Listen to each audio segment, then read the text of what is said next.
امید ہے آپ سب خیریت سے ہوں گے۔ اگر آپ نے ابھی تک ہمارا چینل سبسکرائب نہیں کیا تو اسے ابھی سبسکرائب کر لیں اور بیل آئیکن کو دبانا بالکل بھی مت بھولیں۔ شکریہ۔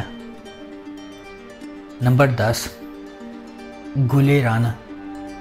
یہ سیریز ایک ایسی لڑکی کے گرد گھومتی ہے جو اپنے معاشرے کے لوگوں کی طرف سے زیادتی کا نشانہ بننے کے بعد خواتین کے حقوق کے لیے جدوجہد کرتی ہے، جس کی ذہنیت خراب ہو جاتی ہے کیونکہ شادی کے بعد مرد خواتین کی عزت نہیں کرتے اور ان کے ساتھ برا سلوک کرتے ہیں۔ گلے رانا خواتین کے بارے میں عدیل کی ذہنیت کو بدلنے کی پوری کوشش کرتی ہے اور اسے بہت سے مسائل کا سامنا کرنا پڑتا ہے۔ آخر کار عدیل کا حادثہ ہوتا ہے اور وہ ایک اچھے انسان میں بدل جاتا ہے۔ ڈرامے میں دکھایا گیا ہے کہ گلے رانا کچھ عرصے کے لیے عدیل کو چھوڑ کر ایک عام ٹیچر بن جاتی ہے، لیکن آخر میں اشارہ ملتا ہے کہ کچھ عرصے بعد دونوں میں صلح ہو جاتی ہے۔ نمبر 9، حبس۔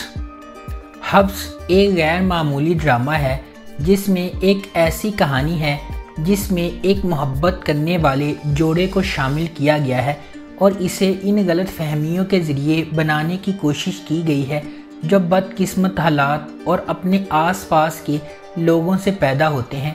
عائشہ نے باسی سے یہ سوچ کر شادی کر لی کہ یہ صرف محبت تھی، جس کی وجہ سے اس کی والدہ نے باسی سے اس کی شادی کر دی، لیکن اسے یہ نہیں معلوم تھا کہ اس کے ساتھ کیا سودا کیا گیا ہے۔ اشنا شاہ بطور عائشہ اپنی ماں کی سب سے زیادہ ذمہ دار بیٹی ہے جس کا تعلق ایک نچلے متوسط گھرانے سے ہے۔ فیروز خان بطور باسط کو ماضی میں اس کی اپنی ماں نے دھوکہ دیا اور جیسا کہ اس کا ماضی اسے پریشان کرتا ہے، اس کے پاس عام طور پر خواتین کے ساتھ اعتماد کے مسائل ہیں۔ اس کا تعلق ایک اچھے لیکن ٹوٹے پھوٹے خاندان سے ہے۔ نمبر 8، ہم سفر۔ خیرت احسن کا تعلق حیدرآباد کے ایک چھوٹے متوسط طبقے سے ہے اور وہ اپنی ماں میمونہ کے ساتھ ایک چھوٹے سے اپارٹمنٹ میں رہتی ہے۔ جیسا کہ یہ سلسلہ کھلتا ہے، اس نے حال ہی میں اپنی بیچلر آف سائنس کی ڈگری حاصل کی ہے اور ریاضی میں بہت مہارت رکھتی ہے۔ میمونہ کا بھائی بصیرت حسین ایک خود ساختہ کروڑ پتی ہے جو کراچی میں رہتا ہے۔ اس کی شادی فریدے سے ہوئی ہے جو ایک سماجی کارکن ہے جو انسانی حقوق کی NGO بھی چلاتی ہے۔ ان کا ایک بیٹا ہے اشر جس نے ییل یونیورسٹی سے MBA کیا ہے اور وہ اپنے والد کے ساتھ خاندان کی اعلیٰ طاقت والی فرم چلاتا ہے۔ میمونہ کو کینسر کی تشخیص کے بعد بصیرت پھر اسے اور خیرت کو علاج کے لیے کراچی میں اپنے بڑے گھر لے آتا ہے۔ جب اسے معلوم ہوتا ہے کہ اس کا کوئی علاج نہیں ہے، میمونہ نے بصیرت سے کہا کہ وہ خیرت کی شادی کا بندوبست کرے۔ میمونہ کی بہتر دیکھ بھال نہ کرنے پر قصوروار محسوس کرتے ہوئے بصیرت نے وعدہ کیا کہ اشر خیرت سے شادی کرے گا۔ نمبر 7، دو بول۔ دو بول مختلف پس منظر سے تعلق رکھنے والے دو افراد کی کہانی ہے جو اپنے حالات کا شکار ہو گئے اور اپنی پوری زندگی ایک دوسرے کے ساتھ گزارنے کا مقدر بنے۔ ہیرا سلمان بطور گیتی آرا ایک خوبصورت لڑکی ہے جو خوش مزاج ہے اور اسے اپنے آس پاس کے سبھی لوگ پسند کرتے ہیں۔ وہ ایک امیر گھرانے سے تعلق رکھتی ہے۔ عفان وحید بطور بدروزمان ایک عام متوسط طبقے کا لڑکا ہے جو گیتی کے والد کی کام پر مدد کرتا ہے۔ وہ چپکے سے گیتی سے محبت بھی کرتا ہے۔ ہارون شاہد بطور سمیر ایک پڑھا لکھا اور پریکٹیکل آدمی ہے۔ نمبر 6، خانی۔ کہانی کا آغاز صنم خان سے ہوتا ہے جسے خانی کہا جاتا ہے۔ وہ خان اور اس کے خاندان کے برعکس ڈرپوک اور بزدل ہے جو خانی اور اس کے جڑواں بھائی سارم کی آنے والی سالگرہ کی تیاریوں میں مصروف ہے۔ دیر اثنا سارم گریجویٹ ہونے والا ہے جب وہ میر ہادی نامی سیاستدان کے ایک امیر بگڑے ہوئے بیٹے کو ناراض کرتا ہے ایک لڑائی ہوتی ہے اور ہادی سارم کو 4 گولیاں مار کر قتل کر دیتا ہے۔ نمبر 5، سنو چندہ۔ ارسلان جمشید علی اور عجیہ نزاکت علی کزن ہیں اور مشترکہ خاندان میں رہتے ہیں۔ ان کے گھر والوں نے ان کی شادی اس وقت کر دی تھی جب وہ بچپن میں تھے، لیکن رخصتی ابھی ہونا باقی ہے۔ بی جان ان کی دادی اور خاندان کی سربراہ کے 2 بیٹے ہیں، جمشید علی اور نزاکت علی، اور ایک بیٹی معصومہ جس کی شادی جلال خان سے ہوئی ہے۔ وہ کراچی میں رہتے ہیں۔ جمشید علی کی شادی شاہانہ سے ہوئی ہے اور نزاکت علی کی نائمہ سے۔ جیا کا ایک چھوٹا بھائی دانیال نزاکت علی بھی ہے جو ایک خواہش مند نیوز رپورٹر ہے۔ جیا کا خواب ہے کہ وہ BBA کے بعد اعلیٰ تعلیم کے لیے لندن اسکول آف اکنامکس میں داخلہ لے۔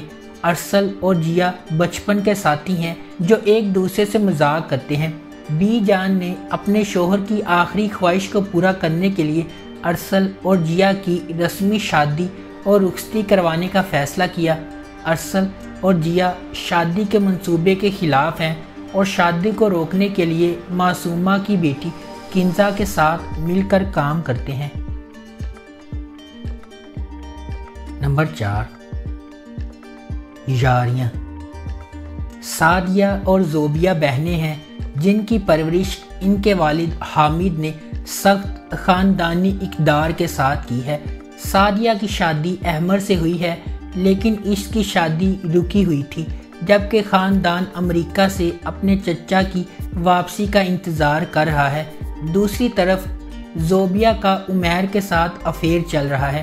جب وہ عمیر کو سعدیہ کی سالگرہ پر مدعو کرتی ہے تاکہ اسے اپنے خاندان سے متعارف کرائے، سعدیہ امیر اور بگڑے ہوئے عمیر کو منظور نہیں کرتی۔ جیسے ہی عمیر اور دونوں بہنوں کے درمیان ملاقات ہو رہی ہے، حامد اور احمر اپنے خاندان کے ساتھ سعدیہ کو اس کی سالگرہ پر سرپرائز دینے پارٹی میں پہنچے۔ احمر صورتحال کو پوری طرح سے غلط سمجھتا ہے اور فرض کرتا ہے کہ یہ دراصل اس کی بیوی ہے جو عمیر میں دلچسپی رکھتی ہے۔ زوبیہ حادثے میں حادثاتی طور پر زخمی ہو جاتی ہے اور کوما میں چلی جاتی ہے۔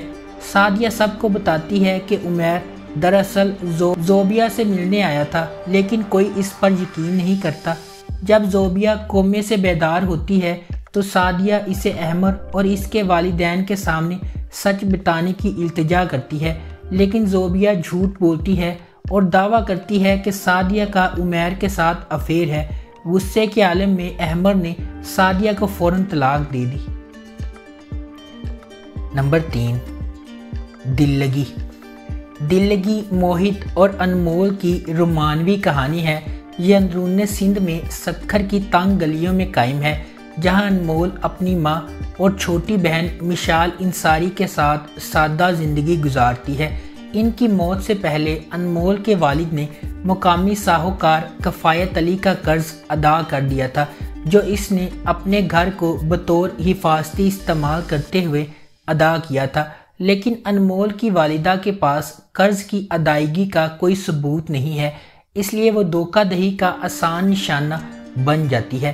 کفایت علی انمول کے خاندان کو بے دخل کرنے کے لیے موہد، جو کہ ریئل اسٹیٹ میں مہارت رکھتا ہے اور ایک چھوٹی سی غنڈہ گردی سے منسلک ہے، موہد اور انمول کے درمیان محبت اس کہانی کی بنیاد ہے۔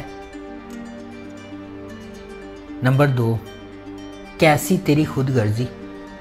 مہک ایک نوجوان لڑکی ہے جو اپنے والد اکرم، اس کی والدہ ناہید اور اس کی چھوٹی بہن ندا کے ساتھ پرامن زندگی گزار رہی ہے، لیکن احسن کی والدہ اندلیب مہک کو منظور نہیں کرتی، جبکہ احسن کے والد ریحان اسے پسند کرتے ہیں۔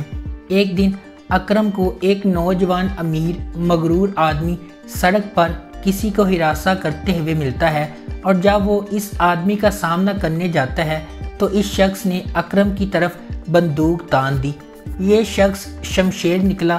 مہک اور ریحان اس سے التجا کرتے ہیں اور اکرم کو گاڑی میں واپس لے جاتے ہیں، لیکن شمشیر مہک کو دیکھتا ہے اور فوراً ہی اس سے محبت کرنے لگتا ہے۔ نمبر 1،